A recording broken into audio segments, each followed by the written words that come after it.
Kira bakal ayu ora suwe aku bali iso sumanding ana ing sisimu manis ayo Kunjuk Mas Parti Mas Parti. Oke, wonten Om Gito ingkang sampun kepalang ramuh. matur nuwun Sekecaken Om Gito.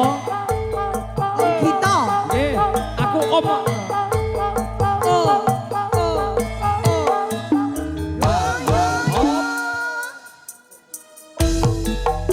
masuk Manis kowe pancen manis. tambah manis Tambah manis yen kowe ora lamis. Yen mesem ngungkuli madu. saya Saya bisa bisa urke jantungku.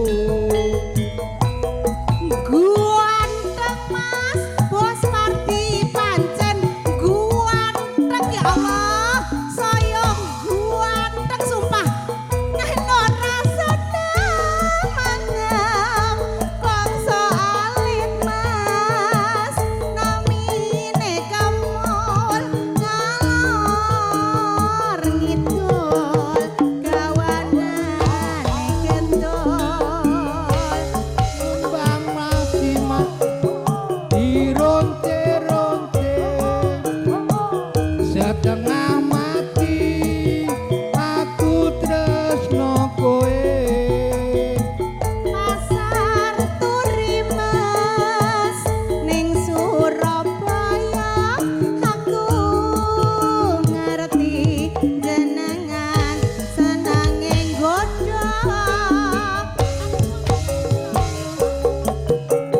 bulane Jawa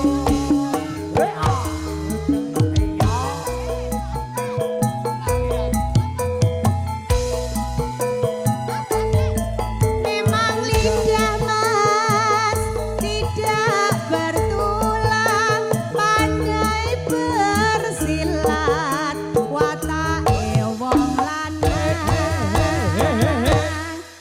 Wah Mas Gito, lagune napa? Kok timbang awake dhewe putus lho. Aduh, Aku kabeh kok diputusne. aku pokoknya nek anggere gak cepet-cepet putus pokoknya. Iya, ya sak karepmu ndang monggo.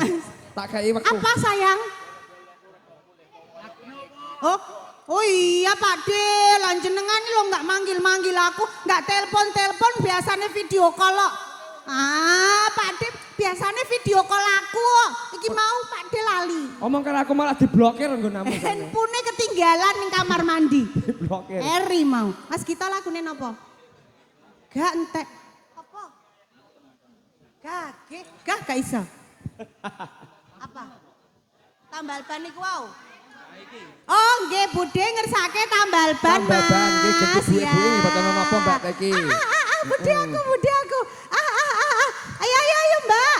Adi, ayo Mbak Yayan gendi. Iya, Mbak Yayan. Ayo sini. Enggak apa-apa. Tamban bal yo. Nggih mohon izin Pak Gober nggih. Niki diceluk niki. Monggo Mbak Yayan. Gantusan mandap nggih. Tambal ban